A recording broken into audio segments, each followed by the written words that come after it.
दो तीन चीज़ों का बता देते हैं, फिर बाकी हम आपको जो कुछ नई चीज़ें वो हम आपको बता देंगे, जिससे आपको भी थोड़ा सा कॉन्फिडेंस आ जाएगा। और फिर अगर कोई क्वेश्चन आएगा तो उसको भी हम लोग ले लेंगे। कॉन्फिडेंस रहना जरूरी है ना, आपको जो है आपको सिस्टम पे कॉन्फिडेंस होना चाहिए, गवर्नमेंट पे कॉन्फिडेंस होना चाहिए, हम उसकी बात कर रहे हैं।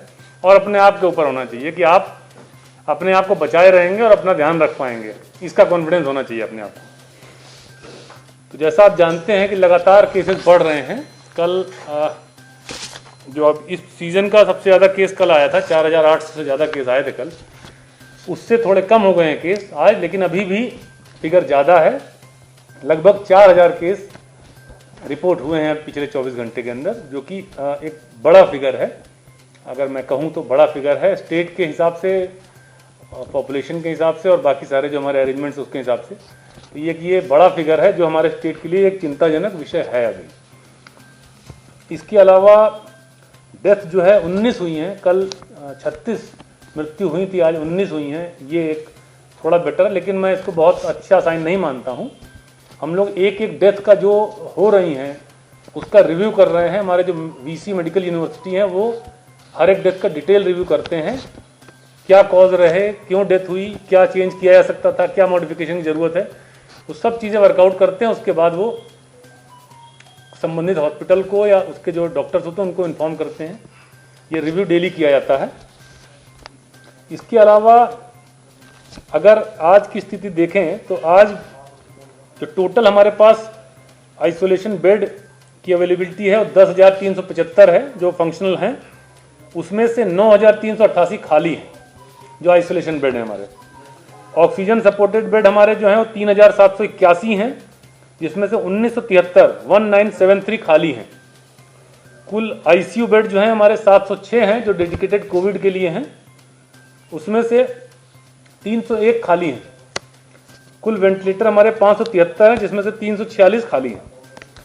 तो अगर आप देखेंगे तो फिगर जो है अभी हमारे पास वैकेंसी है, लेकिन ये जो आप लोग का कंसर्न होगा, सबका कंसर्न है कि देहरादून में, क्योंकि एक्स्ट्रा लोड हो रखा है देहरादून में, तो देहरादून की स्थिति में इतना ज़्यादा खाली नहीं है। देहरादून हमारा लगभग आईसीयू 99% फुल है अभी भी, और हम लोग कोशिश कर रहे हैं कि जो इम्प्रूव करते जाएं पेशेंट उनको हम लोग एचडीयू में या नॉर्मल ऑक्सीजन वाले वार्ड में शिफ्ट करके आईसीयू को खाली कर लें। ये प्रयास हम लोग कर रहे हैं। इसके अलावा यहाँ जो बेड भर रहे हैं उसका एक और बड़ा रीज़न है कि जैसे हमारे यहाँ कल देहरादून में 1800 केस आए, तो सिर्फ 1800 केस का लोड नहीं है देहरादून पे, यूपी के भी 3-4 हज़ार केस का लोड है।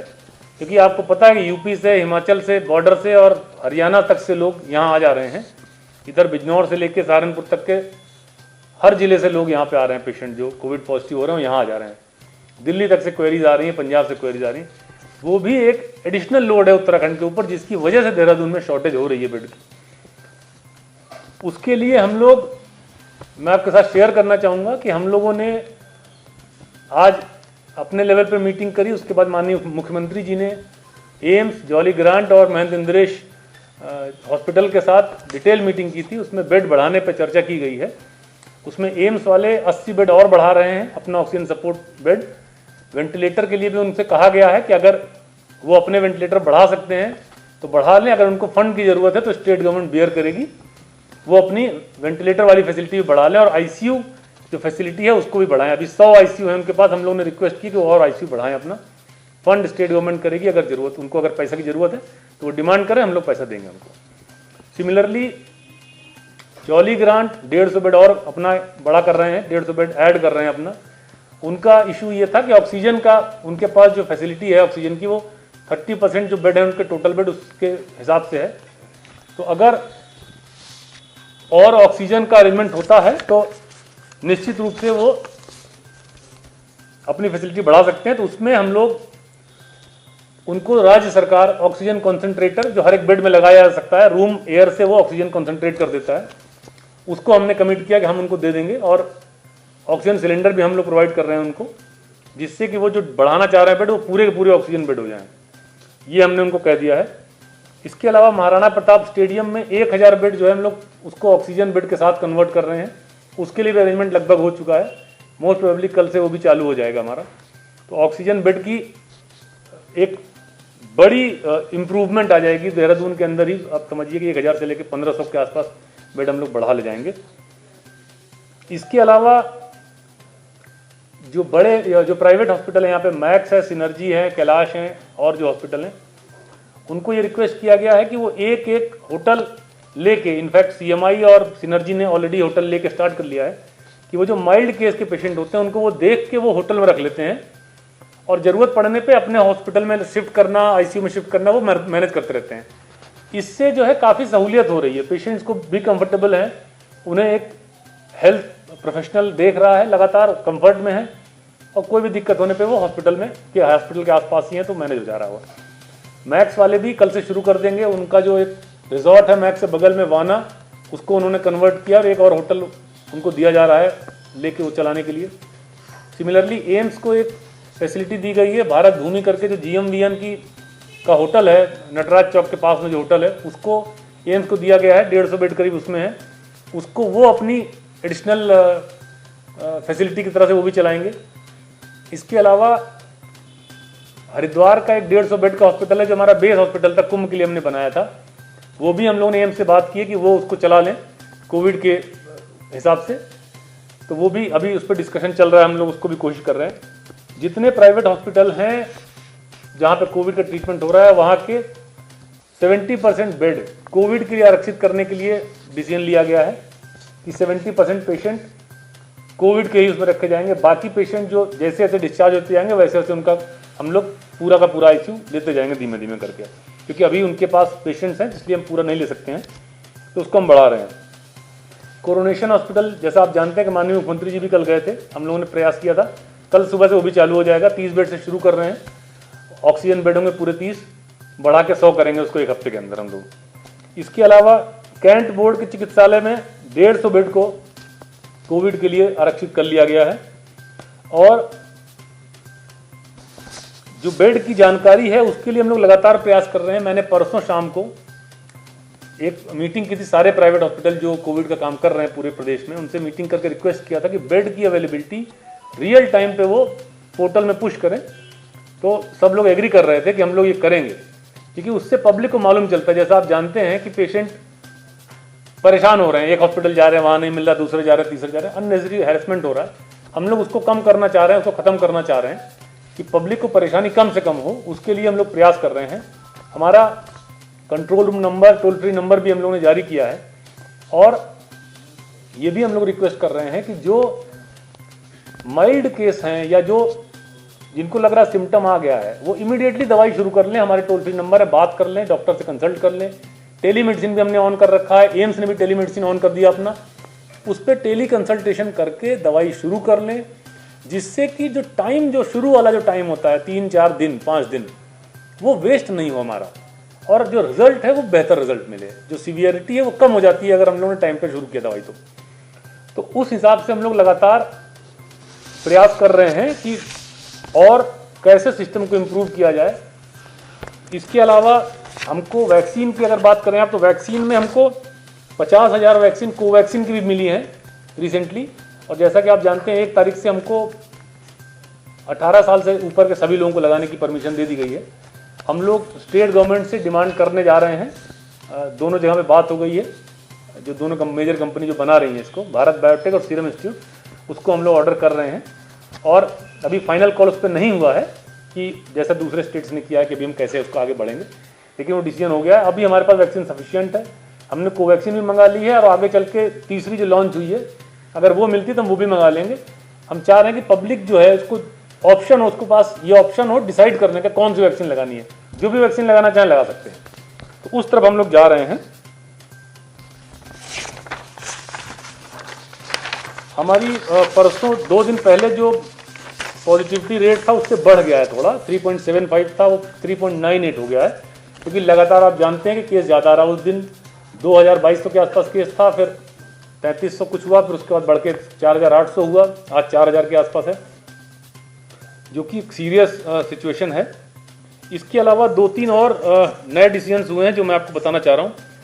एक तो 3 दिन के लिए सारे ऑफिसेज बंद किए गए हैं, कल से फ्राइडे सैटरडे संडे सारे ऑफिसेज बंद किए गए हैं। वो उसका ऑर्डर जारी कर दिया है मैंने, माननीय मुख्यमंत्री जी से अनुमोदन लेके अभी जारी किया है, अभी थोड़ी देर में शेयर हो जाएगा ग्रुप में।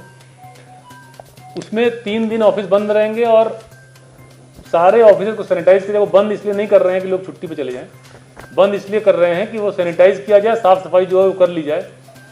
और उसमें इसेंशियल सर्विसेज को बाहर रखा गया है। जो इंपॉर्टेंट डिपार्टमेंट हैं, जैसे हम लोग हेल्थ में हैं और इस तरह के जो डिपार्टमेंट हैं उनके ऑफिस चलेंगे, बाकी जो नॉन इसेंशियल चीज़ें वो सारे ऑफिस बंद कर दिए गए हैं। और पिछली बार जो आप 2 दिन पहले जब हम लोगों ने बात की थी आपसे, तो रेमडेसिविर की तमाम बातें आई थी। मैं आपको बता दूं कि जो है नेशनल लेवल से जो हम लोग, क्योंकि हम लोगों ने लगातार परचेज ऑर्डर भेज रखे थे कंपनीज को, लगातार बात कर रहे थे, तो जो भारत सरकार से अलॉटमेंट हुआ कुछ एक स्टेट को हुआ, उसमें हमको भी हुआ है। तो 13,500 का अलॉटमेंट हमको हुआ है हमारे स्टेट को, सिर्फ आज से 22 तारीख से 30 तारीख के बीच के लिए हमको हुआ है 13,500 इंजेक्शन वायल्स का। इसमें से 3,000 आज शाम में पहुंच रही है, हम लोग ने पैसा ट्रांसफर कर दिया है, बाई एयर आ रही, शाम तक आ जाएगी हमारे पास। 3,000 हैदराबाद से आ रही है, बाकी 500 हमको जुबिलेंट से मिल रही है, वो भी शाम तक हमारे पास आ जाएगी, कल 500 और मिलेगी। और नेक्स्ट 5,000 का जो और नेक्स्ट हमारा ट्रांच है वो भी 1 या 2 दिन के अंदर और आ जाएगा। सिमिलरली मैंने प्राइवेट हॉस्पिटल्स को भी कहा है, सारे प्रदेश के सभी हॉस्पिटल्स को, कि वो अपना अपना परचेज ऑर्डर जारी कर दें, कंसर्न जो मैन्युफैक्चरर उनको जारी कर दें और उसकी एक कॉपी हमको दे दें, हमारे ड्रग कंट्रोलर को या हमारे सीएमओ को दे दें, तो हम उसको परस्यू करके डायरेक्ट उनको दिला देंगे। हम ये चाहते हैं कि मार्केट में भी अवेलेबल रहे और जो भी हॉस्पिटल ट्रीट कर रहे हैं पेशेंट को उनके पास अवेलेबल रहे, वो पेशेंट को ना कहीं भेजें। हमारा टारगेट ये है। तो अभी जैसे मिलना शुरू हो जाएगा तो हम लोग हॉस्पिटल को देना शुरू कर देंगे और ये कोशिश करेंगे कि सारे हॉस्पिटल के पास जो ट्रीटमेंट कर रहे हैं उनके पास हो अपनी, वो अपना खुद से लगाते जाएं और अरेंज करना हमारी जिम्मेदारी है, वो हम लोग ऑलरेडी कर रहे हैं। तो इंडस्ट्री डिपार्टमेंट के जो सचिव हैं सचिन कुर्वे जी, उनका काफ़ी इसमें इंपॉर्टेंट रोल रहा और उन्होंने टाइप किया, यहाँ इंडस्ट्रीज बात की, जहाँ जहाँ इंडस्ट्रीज सब उन्होंने बात की, उन्होंने टाइप किया और हम लोगों ने ड्रग कंट्रोलर जनरल और बाकी जगह से हमने टाइप किया और उसको हम लोगों ने मटेरियलाइज करा लिया। तो मुझे लगता है कि अब आगे चल के आज के बाद से कोई ऐसी विषम परिस्थिति का सामना नहीं करना पड़ेगा। अगर रेमडेसिविर आप देखें, आपने बीच में देखा होगा कि जो टॉप डॉक्टर्स हैं, एम्स के जो डायरेक्टर हैं एम्स दिल्ली के, डॉक्टर गुलेरिया, उन्होंने भी कई बार वीडियो में ये बात बोली है कि रेमडेसिविर का एक पर्टिकुलर टाइमिंग है देने का और किसको दिया जाना है, कैसे दिया जाना है। मैंने भी पिछली बार आप लोगों को ये बात कही थी कि आंख बंद करके सारे पेशेंट को नहीं दिया जा सकता है, क्योंकि वो देने से नेगेटिव इफेक्ट हो सकता है, उसका एक पर्टिकुलर रिजीम है। सिमिलरली हमारे यहाँ एक टेक्निकल कमेटी है जिसमें हमारे वाइस चांसलर और जो आईएमए के जो प्रतिनिधि हैं और जो जितने भी बड़े हॉस्पिटल हैं हमारे प्रदेश में, एम्स, जो यहाँ प्राइवेट हॉस्पिटल हैं, हर जिले के जो प्राइवेट हॉस्पिटल हैं, सबके मेंबर्स हैं उसमें, उन्होंने डिस्कस करके पूरा क्लिनिकल प्रोटोकॉल पे कब कौन सी दवाई दी जानी है, कैसे यूज़ किया जाना है, वो भी उन्होंने रिकमेंड किया था। मैंने वो भी आज जारी कर दिया है। हर एक हॉस्पिटल के लिए हमने जारी किया है कि ये लाइन ऑफ ट्रीटमेंट पे काम किया जाएगा। जो प्रोफाइलेक्सिस है, मतलब अगर किसी को डाउट है या एक्सपोज्ड है उनको क्या दवाई लेनी है, मालूम चल गया तो क्या दवाई लेनी है, एसिम्टोमेटिक में क्या लेनी है, फाइनली और क्या क्या दवाई लेनी है, वो पूरा शेड्यूल बना हुआ है उसमें, वो भी मैंने आज जारी कर दिया यहाँ से। तो सारे हॉस्पिटल उसको फॉलो करना, वो बाइंडिंग है एक तरीके से, वो हमने उनको दे दिया है। तो ये सारी चीज़ें अभी हम लोगों ने करी हैं और मुझे लगता है कि हम लोग अभी फ़िलहाल जो सही डायरेक्शन में जा रहे हैं। लेकिन अभी भी एक रिक्वेस्ट हमारा वही है, जैसे गवर्नमेंट ने भी एक कॉल लिया, गवर्नमेंट ने सारी सैटरडे संडे बंद कर दिया, फिर डेली 2 बजे तक बाजार खुल रहा, बाकी टाइम बंद है, 7 बजे के बाद सारी चीज़ें बंद है। तो ये सब एक सिग्नल है आम आदमी को ये बताने के लिए कि एक्चुअली कोविड सीरियस है और सबके सहयोग की आवश्यकता है। लोग मास्क पहने घर से बाहर न निकलें। ये सब बंद करने का पर्पज़ यही है कि इसको सीरियसली लिया जाना चाहिए। तो मेरा फिर से आप लोगों के माध्यम से अनुरोध है कि सभी लोग आगे भविष्य में और स्ट्रिक्ट सिचुएशन नहीं आए, कोई प्रॉब्लम नहीं आए, हमको लॉकडाउन की सिचुएशन नहीं आए, उसके लिए हमें अपने तरफ से भी प्रयास करना चाहिए। अननेसेसरी घर से बाहर नहीं निकलें, मास्क लगा के निकलें, जितना कोशिश कर सकते हैं दूसरों को भी बताएं, कम से कम एक्सपोजर हो आपको तो उतना ही बेहतर है। क्योंकि इस स्ट्रेन में जो आया है डबल म्यूटेंट, ट्रिपल म्यूटेंट भी आ गया, इसमें यह नहीं मालूम चल रहा है कि वो कितना टाइम में केस खराब होगा। हम लोग देख रहे हैं, पिछली बार ऐसा नहीं होता था, 7 दिन से पहले कभी भी केस खराब नहीं होता था, इस बार ऐसा नहीं हो रहा है। डायग्नोस हो रहा है, कई बार आरटीपीसीआर जंप कर जा रहा है, वो आरटीपीसीआर निगेटिव आ रहा है, फिर भी लंग में सीवियर सिम्टम आ जा रहे हैं। और एक बार खांसी या बुखार आता है, उसके 3 दिन के अंदर पूरा लंग जो है ऑलमोस्ट डैमेज हो जा रहा है। तो मेरा रिक्वेस्ट सभी से यही है, सारे प्रदेश के लोगों से, स्वास्थ्य विभाग की तरफ से मैं अपील करना चाहता हूँ कि प्लीज़ मास्क पहने, अननेसेसरी बाहर ना जाएं, सोशल गैदरिंग, मिक्सिंग, पार्टीज ये सब ना करें। अगर 10-15 दिन हम लोग ने ठीक से अपना जो कोविड अप्रोप्रिएट बिहेवियर फॉलो कर लिया, चेन ब्रेक हो जाएगी, जो एक पीक चल रहा है वो प्लेटू में आ जाएगा, थोड़ा नीचे आ जाएगा कर्व, उससे बहुत सहूलियत मिल जाएगी हम लोगों को। और अगर अभी हम नहीं चेतेंगे तो निश्चित रूप से फिर आगे चल के जो दूसरे बड़े जो मेट्रोज हैं वहाँ पर जो प्रॉब्लम हो रही है फिर हमको भी फेस करनी पड़ेगी, क्योंकि हर चीज़ की एक लिमिट है। जो हम कैपेसिटी बढ़ा रहे हैं इसकी भी एक लिमिट है, एक लेवल के बाद हम भी नहीं बढ़ा पाएंगे, क्योंकि सप्लाई लिमिटेड है, रिसोर्सेज लिमिटेड है, तो कहीं ना कहीं जाकर उसको रोकना पड़ेगा। तो मैं फिर से अपील करता हूं कि सभी लोग कोविड अप्रोप्रिएट बिहेवियर फॉलो करें, मास्क पहने और घर से बाहर कम से कम निकलें। अब कोई आपका क्वेश्चन है तो आप पूछ सकते हैं। सर, ऑक्सीजन की क्या अभी फिलहाल यहाँ पे स्थिति है? क्या जो उद्योग है उनको ऑक्सीजन जो मिलता है, क्या उसको अभी किया है? जैसे दिल्ली और कई जगहों पे हुआ है कि जो इंडस्ट्री को ऑक्सीजन है उसको रोका गया कोर्ट ने कहा कि भाई उसको रोको और हॉस्पिटल को सप्लाई करो। उत्तराखंड में क्या है? वैसी स्थिति नहीं है। जो मेडिकल ऑक्सीजन होती है हम अभी हमारे पास उतना सफिशिएंट है, क्योंकि 3 हमारे पास बड़े मैन्युफैक्चरर हैं। मैं आपको बताना चाहूँगा, एक चौथा BHEL जो हरिद्वार है, उन्होंने अपना एक प्लांट को ऑक्सीजन जनरेशन प्लांट की तरह से स्टार्ट करने के लिए परमिशन मांगी, तो उनको परमिशन दे दी गई है, वो भी अपना चालू कर सकते हैं। और जो 3 है वो सफिशिएंट सप्लाई है, क्योंकि उसमें से हम जो ले रहे हैं वो लगभग 20% ले रहे हैं, बाकी यूपी में और दिल्ली और हरियाणा जा रहा है। तो ऑक्सीजन, मेडिकल ऑक्सीजन कोई कमी नहीं है फिलहाल। और जैसा मैंने आपको बताया था कि हमारे पास मेडिकल ऑक्सीजन कॉन्सेंट्रेटर्स हैं, फिर हमने अपने प्लांट लगा रखे हैं ऑक्सीजन के, जो हमारे बड़े हॉस्पिटल को खुद ही से केटर कर रहे हैं डायरेक्ट। तो उस तरह का बिल्कुल मिल जाएगा, बिल्कुल मिल जाएगा। सर, ये ऑक्सीजन में मेरा एक सवाल है कि क्या आप लोगों ने कोई रेट तय किया है? जैसे पहले मास्क और सैनिटाइजर को लेकर शासन ने रेट तय किया था, आज एक ऑक्सीजन डीलर के पास में गया था, ना उसके पास रेट लिस्ट है और ना वो ये बताने को तैयार है कि ऑक्सीजन किस रेट पर दे रहा है। उसका ये कहना है जब ऑक्सीजन आएगी तब मैं डिमांड के हिसाब से दूंगा। कहीं ऐसा तो नहीं? ऐसा नहीं, बाजारी का एक तरीका मिल गया? नहीं, ऐसा नहीं है। देखिए, सारे जो हॉस्पिटल्स हैं उनका वेंडर फिक्स्ड है, सप्लाई फिक्स्ड है, और हम लोगों ने ऑलरेडी पर्सनली एक आदमी लगा रखा है, जो हमारा ड्रग डिपार्टमेंट है वहाँ से आदमी लगे हुए हैं, डेली चेक हो रहा है। इंडस्ट्री डिपार्टमेंट के लोग लगे हुए हैं, वो भी डेली चेक कर रहे हैं। रेट गवर्नमेंट ऑफ इंडिया ने चेक कंट्रोल किया हुआ है, उससे ऊपर की अगर कहीं बात आती है तो निश्चित रूप से स्ट्रिक्टेस्ट एक्शन होगा। देखिए, रेट मैं बताने की पोजीशन में नहीं हूँ, क्योंकि मैं फिगर नहीं लेके बैठा हूँ, लेकिन मैं आपसे ये बात कह रहा हूँ, जो रेट भारत सरकार ने फिक्स किया उसके ऊपर अगर कहीं पे भी ये बात सुनने में आती है कि कोई उससे ज़्यादा में बेच रहा है, तो इमीडिएटली उसके ऊपर कार्रवाई होगी। जो मैक्सिमम कार्रवाई हो सकती है वो हो जाएगी, इसमें कहीं कोई कन्फ्यूजन नहीं है। जैसा आपने देखा होगा, कल हमने मेडिकल स्टोर्स में भी छापा डलवाया। ये बार बार शिकायत आ रही थी कि रेमडेसिविर के इंजेक्शन लोग ब्लैक कर रहे हैं, इस तरह की बात आ रही थी। कल हमने ड्रग के लोग रोज जाते थे, कल हमने डीलर प्रशासन से रेड करवा दिया वहाँ पे। तो हम लोग पर्टिकुलर हर चीज़ बहुत क्लोजली मॉनिटर कर रहे हैं, हर एक हॉस्पिटल से हम लोग टच में हैं। आज ही हमें मालूम चला जॉली ग्रांट की गाड़ी वहाँ पे गई हुई है, वहाँ पे कुछ प्रॉब्लम हो गई, इमीडिएटली हमने कोऑर्डिनेट करा के उनकी गाड़ी निकाली वहाँ से। 2 हमारे टैंकर थे दून के, उसको यूपी से कुछ इशू हो रहा था, हमने वहाँ के ट्रांसपोर्ट कमिश्नर से बात करके उसको रिजॉल्व किया। हम लोग सारी चीज़ों को मॉनिटर कर रहे हैं, देख रहे हैं, सुपरवाइज कर रहे हैं। हमने कोई भी चीज़ को कोई चीज़ लूज नहीं छोड़ी हुई है।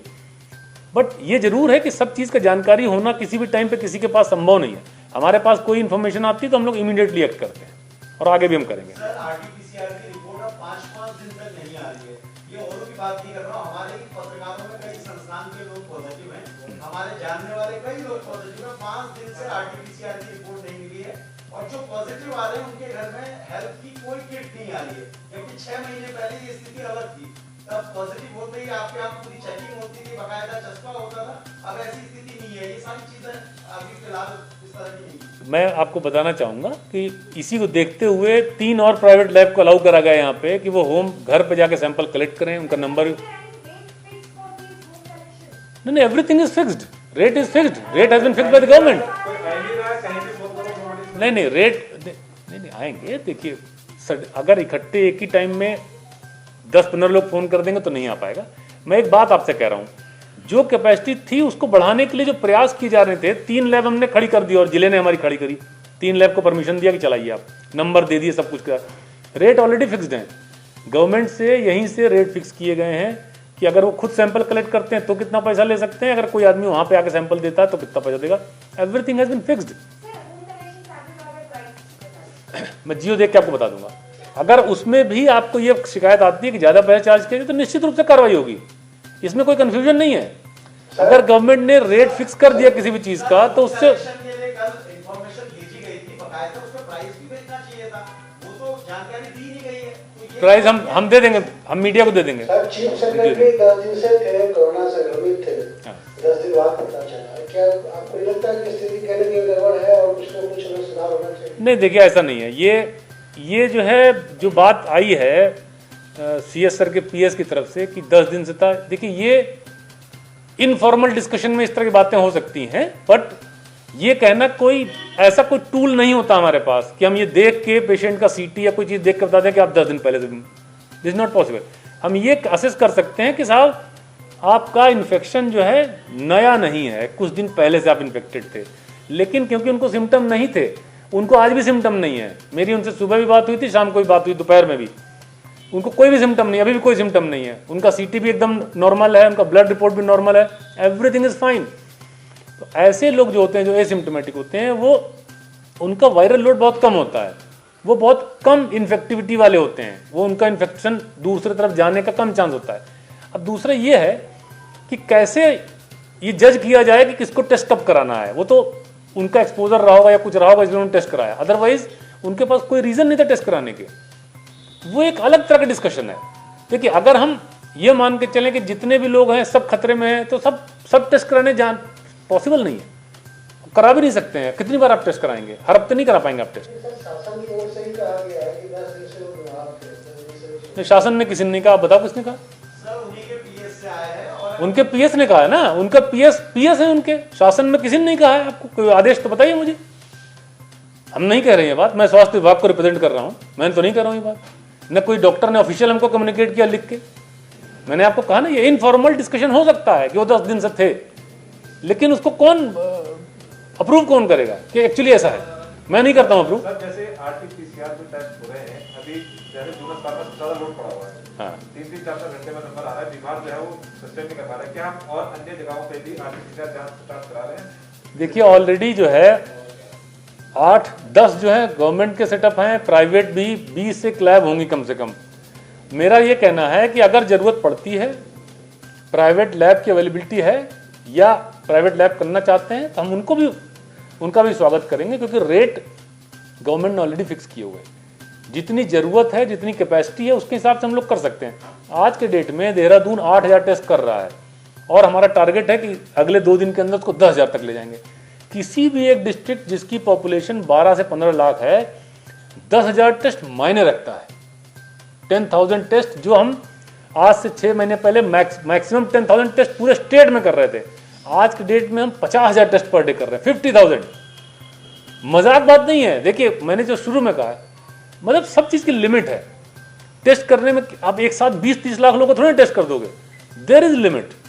उसी की वजह से भी प्रॉब्लम होती है। सैंपल ले लिया हमने, 20,000 लोगों का सैंपल ले लिया, फिर रिपोर्ट कहाँ से आएगी? मशीन की कैपेसिटी है, जो RT-PCR मशीन्स लगी हैं, लैब जितनी हैं, उनकी सबकी कैपेसिटी है। किसी की 1200 है, किसी की 500 है, किसी की 800 है, किसी की 2000 है। वो एक दिन में कितना टेस्ट करेंगे वो फिक्स्ड है। हमने इसलिए प्राइवेट लैब को इन्वाइट किया, प्राइवेट लैब को दिया, हरिद्वार में भी दिया, यहाँ भी दिया, हर जगह दे रहे हैं जो भी प्राइवेट लैब कर रही हैं। बीच में प्राइवेट लैब्स ने विड्रॉ कर लिया। क्यों? क्या हुआ उसमें कि वो डेटा नहीं फीड कर रहे थे। वो आपका टेस्ट करेंगे, आपको रिपोर्ट दे देंगे, ये लो आप पॉजिटिव हो, आप नेगेटिव हो, हमें नहीं बताएंगे। लेकिन उससे पूरी प्लानिंग गड़बड़ हो जा रही थी। और जबकि जो हम एम्पैनल करते हैं उस पर क्लियर लिखा हुआ है कि रिपोर्ट जो है 24 to 48 आवर्स में आनी चाहिए और वो पोर्टल पे अपलोड होनी चाहिए, हमारे जो भारत सरकार ने पोर्टल बनाया है। वो जब हमने सख्ती की तो उन्होंने विड्रॉ कर लिया कि हम नहीं करेंगे टेस्ट। तो देखिए, सिस्टम बनाने में थोड़ा टाइम लगता है, और सिस्टम इसलिए बना रहे हैं कि हमको मालूम रहे कि लोड कितना है हमारे ऊपर, लोड असेस कर पाए, पेशेंट का हम देख पाए कि कितना ट्रीट कर पाएंगे, कैसे मैनेज कर पाएंगे। इस वजह से हमको कुछ प्रोटोकॉल्स फॉलो करने पड़ते हैं। हम भी करते हैं, दूसरों से भी हम करवाते हैं। हाँ सर, अभी तक हम अगर इंफ्रास्ट्रक्चर की बात करें तो कितने जैसे मरीज है, जैसे पिछली बार था 25,000 तक हम करते हैं, इस बार कितना हमने इसके तय किया है कि कितने लोग आएंगे तो हम इतना इंफ्रास्ट्रक्चर हमारे पास है? देखिए, जो हमने आपको फिगर शुरू में ही बता दिया था उतना तो हमारे पास आज के डेट में भी है। उसके अलावा हम अभी लगातार बढ़ा रहे हैं। जैसे मैंने आपसे कहा, कुंभ में हम कम से कम 1000 जो कुंभ की फैसिलिटी थी उसमें से कम 1000 को हम यूज़ करने वाले हैं आगे भी चल के। कुंभ से अलावा हम अपने स्टेट के लिए यूज़ करेंगे। यहाँ देहरादून में ऑलरेडी हमने आपको बता दिया 1000 कैपेसिटी हम बढ़ा रहे हैं। इसी तरह से हम हल्द्वानी में भी हमारी बात होगी, हल्द्वानी में भी हम बढ़ा रहे हैं। उधम सिंह नगर में हमने बोल रखा है बढ़ाने के लिए। देहरादून में निरंकारी आश्रम वाले और कुछ इस तरह के बड़े आश्रम के उन्होंने ऑफर किया है कि हमारी फैसिलिटी आप ले लीजिए, हम लोग सेवा के उसमें रहते हैं, हमारी भी ले लीजिए और जनता के लिए इसको यूज़ करिए। तो लगातार उसमें प्रयास चल रहा है, लेकिन हर चीज़ की एक लिमिट है। देखिए, अभी जितनी फैसिलिटी मैंने आपको बता दिया, जितना हम कर रहे हैं वो भी हमने आपको बता दिया। हो सकता है 3-4 दिन बाद मैं आपको फिर से अपडेट करके बता दूं कि कहाँ पे पहुँच गया फिगर हमारा। लेकिन उसका सिर्फ ट्रीटमेंट पे अगर हम चलते जाएंगे तो हम कहीं नहीं पहुँचेंगे। हमें इसका ट्रांसमिशन रोकना है, हमें इसका संक्रमण रोकना है, कहीं इसकी चेन को ब्रेक करना है। ट्रीटमेंट तो ठीक है, नौबत नहीं आए ट्रीटमेंट की तो अच्छा है। ये ठीक है, थैंक यू। उत्तर प्रदेश और उत्तराखंड की तमाम छोटी बड़ी खबरों के लिए देखते रहिए समाचार उत्तर प्रदेश उत्तराखंड, खबरों की दुनिया। जुड़ने के लिए चैनल को सब्सक्राइब करें और लेटेस्ट न्यूज अपडेट के लिए बेल आइकन दबाएं।